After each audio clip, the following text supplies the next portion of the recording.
ఆధ్యాత్మిక వికాస సోపానంలో మీ అందరినీ ఉన్నత దశలో నేను చూడాలిగాక.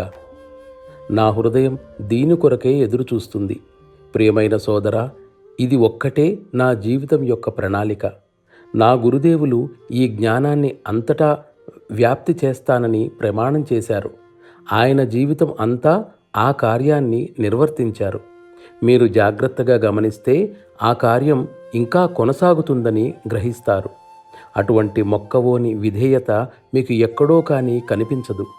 ఈ విషయంలో నేను కూడా ఆయన అడుగుజాడలలోనే నడవాలని నిర్ణయించుకున్నాను. జయమును అనుగ్రహించటం ఆయన ఇష్టం. ప్రయత్నంతో పాటు శక్తివంచన లేకుండా పని చేయటం మాత్రం మనకి బాధ్యతతో కూడిన విధి. ఇది మన చేతుల్లో ఉంది.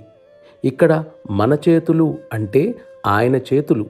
అటువంటి స్థితిని ఆయన సంపూర్ణంగా అనుగ్రహిస్తారు. కానీ మనం అటువంటి స్థితిని పొందటానికి, సేవ చేయటానికి, త్యాగం చేయటానికి సిద్ధంగా ఉండాలి. నా ప్రగాఢమైన కోరిక ఏమిటంటే, నా సేవలకు ప్రతిఫలంగా నాకు ప్రసాదించినది అంతా మీ అందరికీ ధారపోయాలి. మీ అందరూ అంటే అభ్యాసీలు మాత్రమే కాదు, మానవాళి అంతా అని అర్థం. నాకు ఆ తేడా లేదు. నిజం చెప్పాలంటే నా కోసం ఏమీ మిగుల్చుకోవటం నాకు ఇష్టం లేదు. నాకు ముక్తి కూడా కావాలని నేను కోరను.